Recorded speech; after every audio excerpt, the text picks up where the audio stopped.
One day, Iktomi was walking along and he was thinking, what shall I do today? And here he heard some ducks, and gee, they were loud. So he went and followed the noise, and here he came to this lake, and there was a bunch of ducks in there.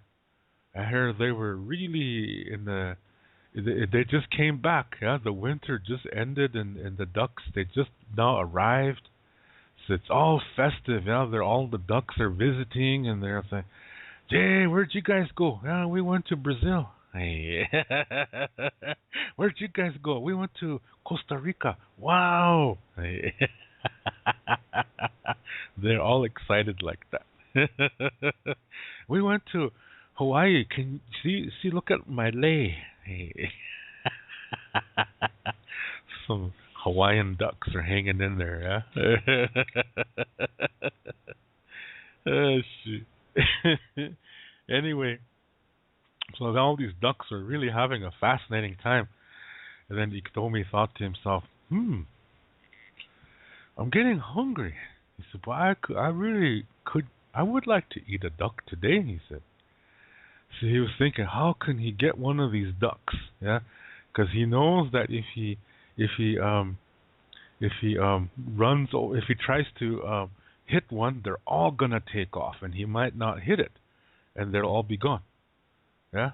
So he's thinking, how can he get their attention and make it so they come to him? Yeah. So he says he thinks, okay, I have a plan. He says. So he puts a club inside this bag. Yeah. This some kind of a pouch, and he puts it over his back, and he's walking, and he's really acting like he's having a hard time carrying that bag. So he's walking near that lake, and he's really staggering around, and then he'll fall, and geez, and he'll stand back up again. He'll lean forward, lean backwards, and stagger to the right, stagger to the left, stagger backwards, and finally, the ducks saw him, and they were like, "What the heck is that? What's wrong with that guy?" They were saying. So one of them came kind of close to Iktomi, and he said, "So, what are you doing?" And what do you have in your bag? They said, and Iktomi said, "I can't tell you. It's a secret," he said. And I'm not supposed to tell anybody. It's a sacred thing, he said. So this really piqued the curiosity of these ducks. So they were saying, "Oh, come on, you can tell us. We'll keep your secret. We won't tell anybody." And so Iktomi said, "I don't believe you." He said, "You guys are shouting around. I was back there over the hill, and I heard all you guys saying, 'Hey, where did you go? Hey, we went to Hawaii. Wow, see, look at my lei,' And some of the ducks were saying aloha. Others were saying hola. Not that cool. Anyway, so he said, "Wow, you guys are really noisy. You're just telling everything. So I really can't trust you to keep my secret," he said. So the ducks are saying, "Oh, no, no, no." He said, we promise we won't, we'll keep your secret. Just tell us what's in the bag." So Iktomi said, "I have some songs in there." So the ducks started to, they looked at each other and they're like, "Wonk, yeah." Then we chasaki.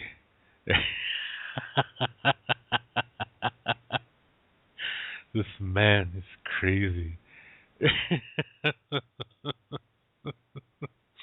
And so Iktomi said, "Yeah, they're really cool songs. They're really pretty. But since you don't believe me, I'm not going to let you hear them," he said. So he started to try to walk away, yeah, but he was pretending still. He was really having difficulty staggering back and forth, and this really piqued the interest, yeah, even more of these these ducks. So they start saying, we want to hear one of them songs. And they were pleading and pleading, and finally, Iktomi said, "Okay." He said, I can let one of these songs out, but then you have to dance, because that's what the people are supposed to do.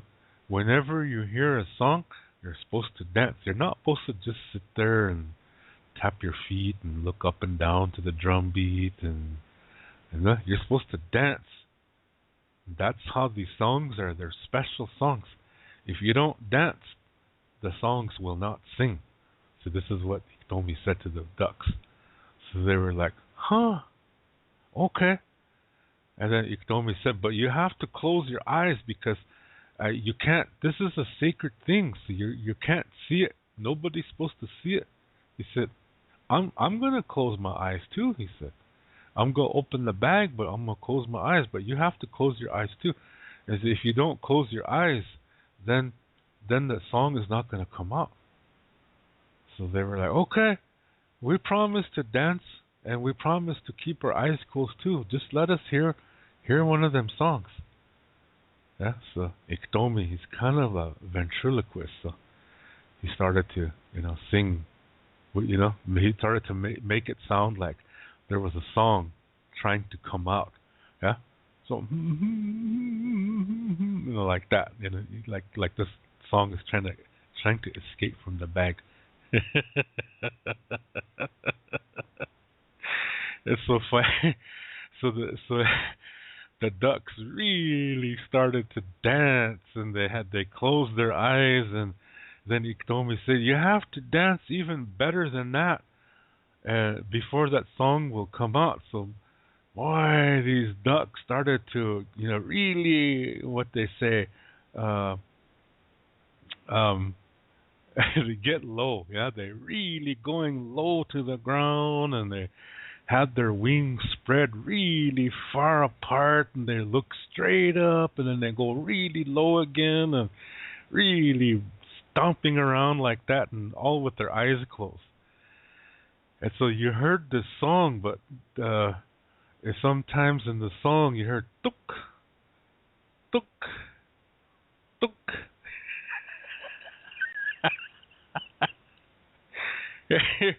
And here one duck dared to open his eyes, and here he saw that Iktomi was singing and clubbing these ducks at the same time. So the duck said, "It's a trick, it's Iktomi." He said, "He's killing us." So they all opened their eyes, and they saw what happened, and they all took off. But Iktomi got about 3 or 4 ducks. Yeah. So he got those ducks, and he went to a place, and he kind of low. Yeah, there was hills around, so he went like a little low place, and he made a fire there. It was like a natural, what do you call it? Protection, like nobody could see you because it's low. Nobody from around could see you because it's low. Yeah, so he went down there, and he made a fire, and he started to cook his ducks. And here, this coyote walked by. Yeah, and this coyote was like, "Gee, those ducks. That smells good," he said. And Iktomi said, "Get away from here. These are mine." He said, "Go on." Yeah. See, this is demonstrating stinginess here at this point.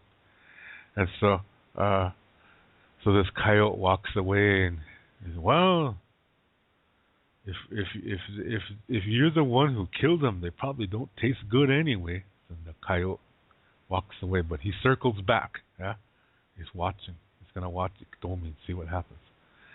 And suddenly it gets windy. Yeah, and the breeze feels good, so Iktomi decides to take a nap while his ducks cook. So he lays there, and here he hears this squeaking noise. So he sits up, and, "Gee, what's that? That's just annoying," he says.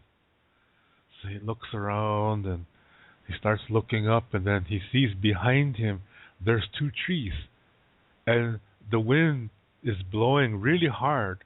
So these trees, the two branches are, the one branch of each tree is rubbing against the other one, and so that's what's making this noise, and that's why he can't go to sleep.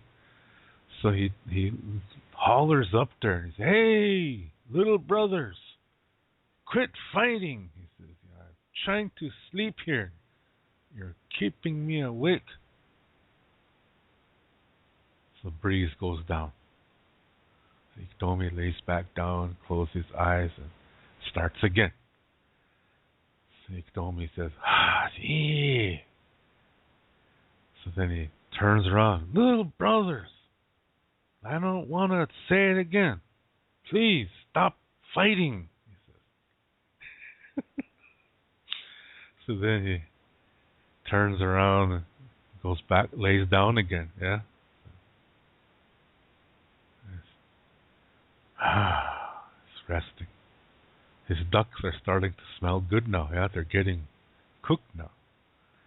So then he's thinking, "I'm gonna eat good this evening." So then he almost falls asleep, and then they start again. So Iktomi opens his eyes. "Oh," he says. That's like, "Geez, man." That's what that means. So then he goes up there and he starts shouting at the two trees. Yeah, "What's wrong with you, little brothers? Why are you always fighting? Stop fighting," he says. So then he jumps between the branches, yeah, so that they don't rub against each other. Just then the wind stops. Now he's stuck. Yeah, he's stuck between these two branches. He's up there. Oh, oh, gee.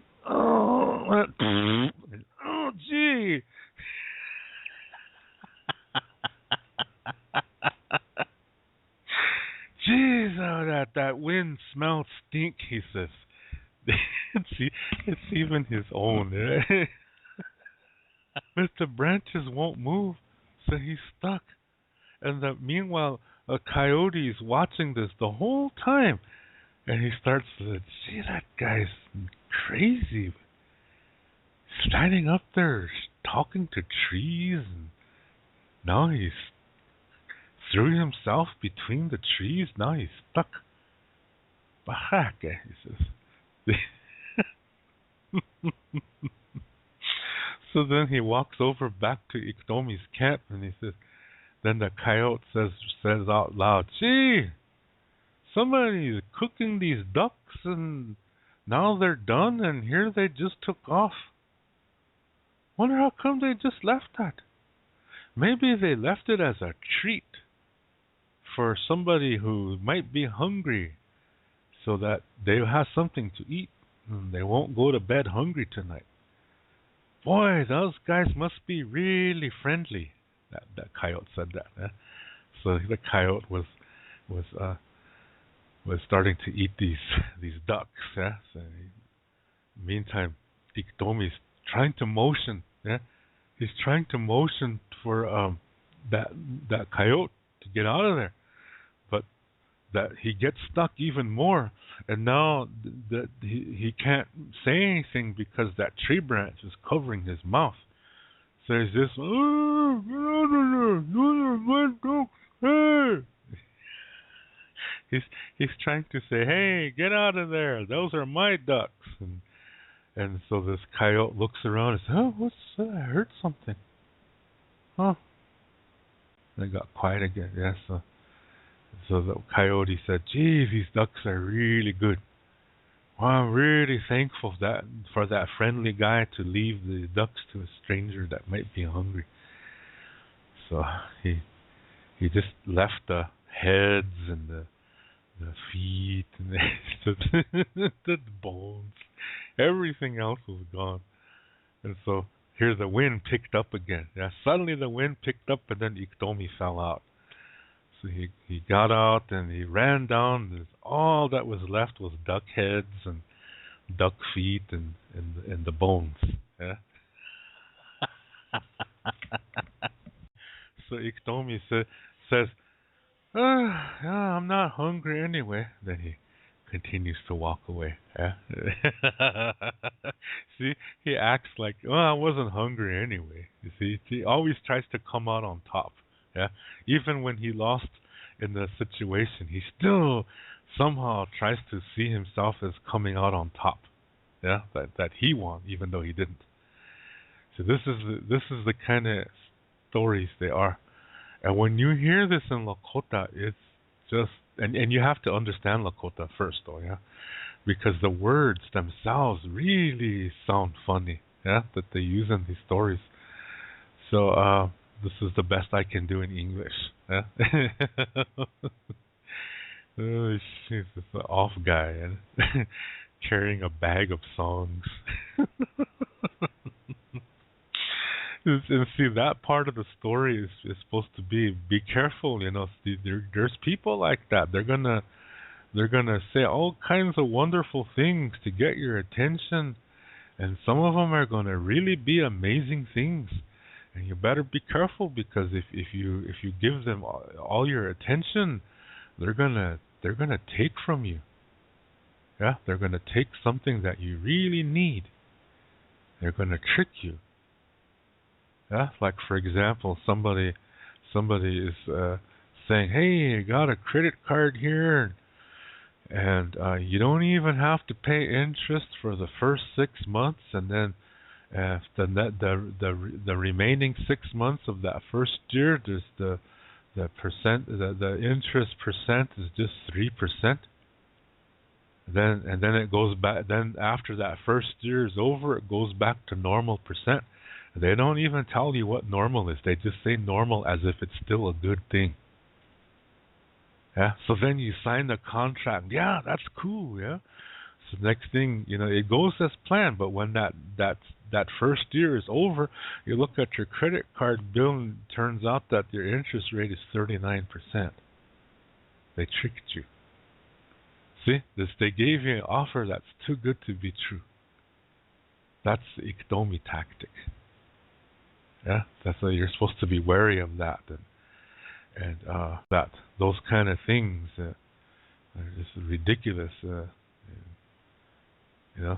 Just because somebody makes it sound good doesn't mean it's real. It's just like these used car salesmen that they buy these lemons, and I don't mean the fruit, but these cars that just there's something wrong with them for eternally. It don't matter what you do to it. It doesn't matter how many new parts you have for that car. It's always going to break down. There's something wrong. That's called a lemon. And so you're always going to be buying parts for that car all the time. All the time. As long as you keep that car, you're going to be buying parts for it. Yeah? But when you go to a car dealer, and a used car dealer, and he's going to, really clean up that car and have that new car smell on the inside, and nice shiny paint job, and the tires look really nice and everything like that. And then he say, "Yeah, take it for a test drive, because this car is guaranteed to drive good for maybe a month. Then after that, it's gonna die." And then if you want to keep it going, you end up paying several $1,000s for the repair, and then it works for about a month, and then something else goes wrong. And you're constantly repairing that car. Within 1 year, maybe you've paid like $7,000 worth of repairs on that car. Shit, you might as well have bought a good car for $7,000. See what I mean? So these used car salesmen, that would be like the way Iktomi was talking to these ducks and telling these ducks that he has songs in the bag. See, that's what it's teaching, to be careful. And see, Iktomi tried to trick the ducks, and he ended up getting tricked himself. Yeah? And the silly things that he was doing too, telling those trees to stop fighting, and then trying to stop their fighting by standing between them and hear all that, and then the next thing you know, the wind stops and it traps him between the trees, and Then he loses his cooked ducks to the to the to the coyote that he tried to chase away because he was stingy. He didn't want to share his ducks, so he lost them.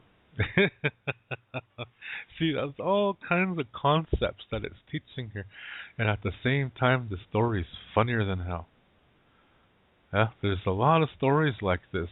They're just silly. Yeah, so that's an example of one of the funnier ones.